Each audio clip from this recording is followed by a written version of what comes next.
E ao anjo da igreja que está em Esmirna escreve: Isto diz o primeiro e o último, que foi morto e reviveu.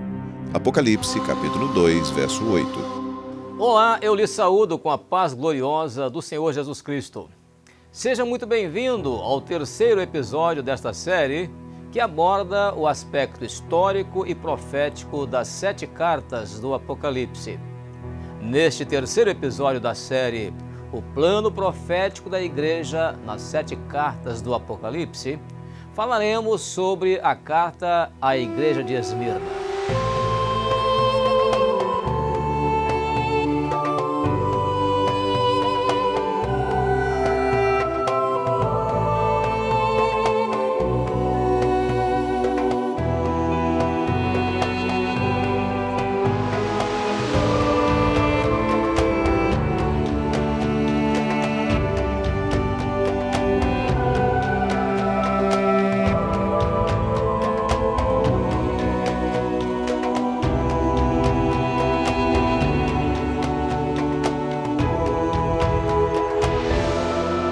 Esmirna representa a igreja do período histórico do ano 100, aproximadamente a 313 d.C.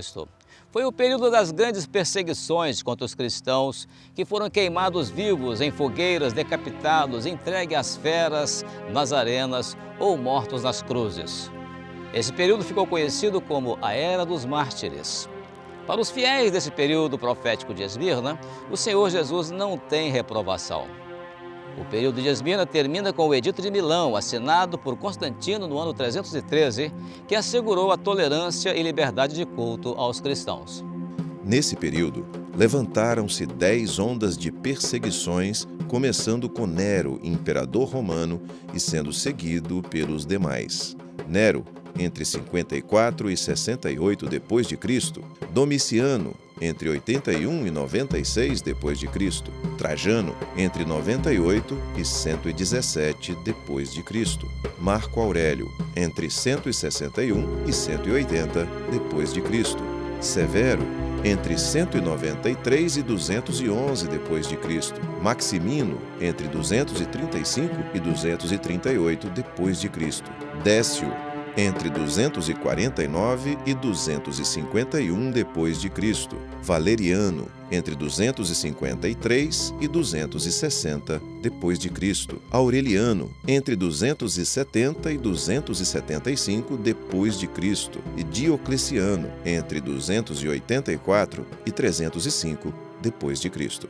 As 10 ondas de perseguições contra a igreja foram preditas pelo Senhor Jesus, que confortou aquela igreja com as palavras: Nada temas das coisas que hás de padecer, eis que o diabo lançará alguns de vós na prisão, para que sejais tentados, e tereis uma tribulação de 10 dias. Sê fiel até a morte, e dar-te-ei a coroa da vida. A igreja em Esmirna respondeu com a própria vida a toda sorte de perseguição que se levantou contra ela. No período da história da igreja de Éfeso, a reação se deu através da doutrina, que foi estabelecida pelo ensino dos apóstolos logo no primeiro século. O suporte doutrinário que já existia na igreja de Esmirna foi a causa da sua vitória. Esse suporte doutrinário capacitou a igreja a enfrentar toda a sorte de opressão, que ficou definida em 3 expressões: tribulação, pobreza e morte. Isso se vê nos versos 9 e 10 do capítulo 2 de Apocalipse. Essa foi a prova de existência de Esmirna. Ela viveu a doutrina com a morte, e encontramos inclusive a palavra morte 3 vezes na carta. Podemos dizer que, enquanto Éfeso foi a igreja da doutrina estabelecida, Esmirna foi a igreja da doutrina vivida. Na carta à primeira igreja, a Éfeso, se destacam a mentira, o mundo e a carne. Mas na carta a Esmirna se destaca a tribulação, a pobreza e a morte. Aproveitando-se disso, o desejo do maligno foi desviar a doutrina, ou melhor, diluir a doutrina com os ensinos parecidos com a verdade já exposta, mas que iriam minar os fundamentos da igreja.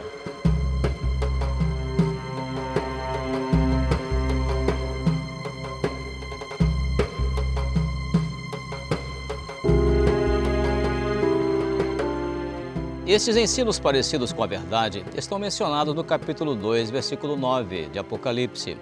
A expressão diz: "E a blasfêmia dos que se dizem judeus e não o são, mas são a sinagoga de Satanás."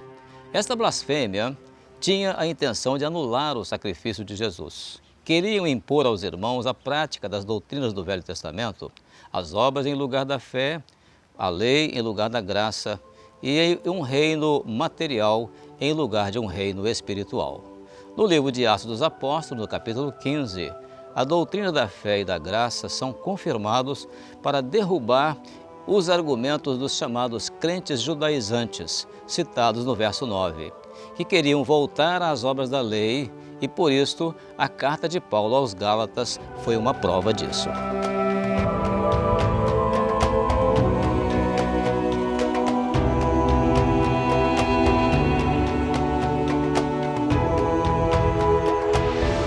Cruzes, fogueiras e arenas eram a grande prova de existência da igreja que, sem fraquejar, ia para o suplício cantando louvores ao Senhor.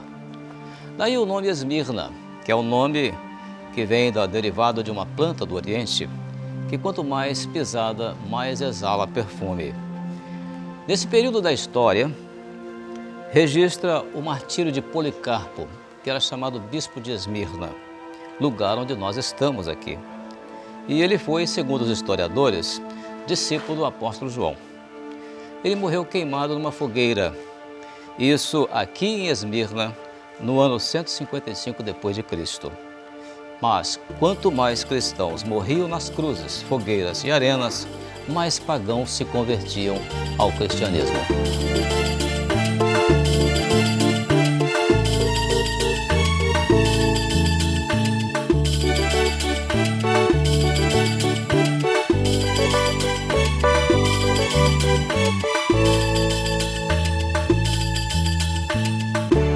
A parábola do trigo e do joio está muito bem relacionada com a carta a Esmirna, pois o Senhor Jesus fala em Mateus capítulo 13, verso 25, "Mas dormindo os homens, veio o seu inimigo e semeou o joio no meio do trigo."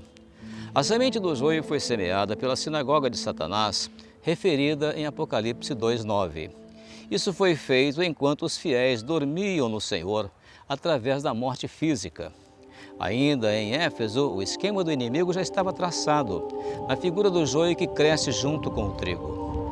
Em Esmirna, a grande perseguição é mais uma investida dos que queriam impor a lei e as obras no lugar do culto da fé e da graça.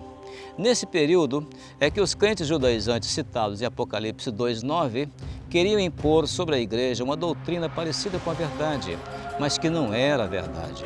Assim como o joio se parece com o trigo, mas não é trigo. Queriam impor as obras da lei em lugar da fé. Em lugar da graça, também as obras de um reino material em lugar de um reino espiritual. O joio representa uma heresia, a mentira que se parece com a verdade, mas não é a verdade. E todas as vezes que for imposta à igreja uma mentira parecida com a verdade, o Senhor Jesus disse que, na sua parábola, que isto é obra do inimigo. Jesus disse: um inimigo é quem fez isto. Mateus capítulo 13, verso 28.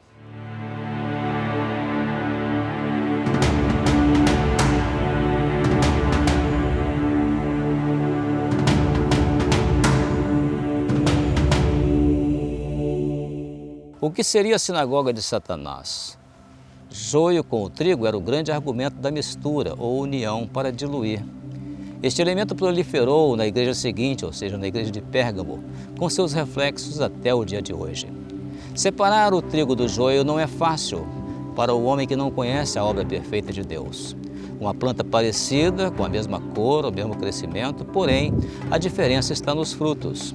O joio sufoca, tira a seiva, mina o grão e diminui a colheita do trigo. São plantas parecidas, porém, o joio não dá fruto para se comer, mas do trigo se faz o pão.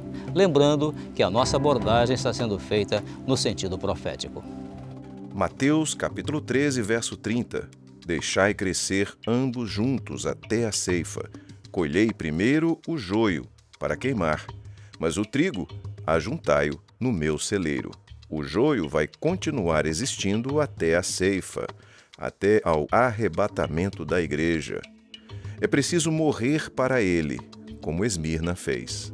A operação do Espírito Santo no meio da igreja em Esmirna foi a operação do Espírito de sabedoria, conforme Isaías capítulo 11, verso 2, que diz: "E repousará sobre ele o Espírito de sabedoria."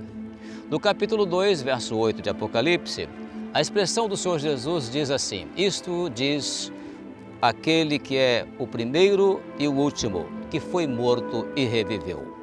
Foi morto está relacionado à maneira ou aspecto profético com o que o Senhor Jesus se revestiu para operar no meio daquela igreja que estava passando por sofrimento e morte. Nela, o Senhor Jesus se apresenta fortalecendo a igreja pelo seu título glorioso de vitória sobre a morte. O centro da grande mensagem da igreja era a ressurreição de Jesus. A igreja morre na esperança, confortada pela presença e o testemunho do Senhor Jesus no meio dela. Quando a expressão do texto diz, foi morto e reviveu. Reviveu é a palavra-chave para uma igreja que se entregava à morte na firmeza da grande mensagem do sacrifício do Senhor Jesus e da sua ressurreição. Com isto, ela confirmava ao mundo o real valor do sacrifício de Jesus. Esta igreja não teve reprovação do Senhor. A ressurreição era a grande doutrina pregada e vivida por Esmirna. Ela cria que, se Jesus morreu e ressuscitou, também morrer com Cristo era a certeza de ressuscitar primeiro para o encontro com o Senhor nos ares. Para esta igreja, o Senhor Jesus garantiu que ela não receberia o dano da segunda morte, conforme Apocalipse 2, verso 11.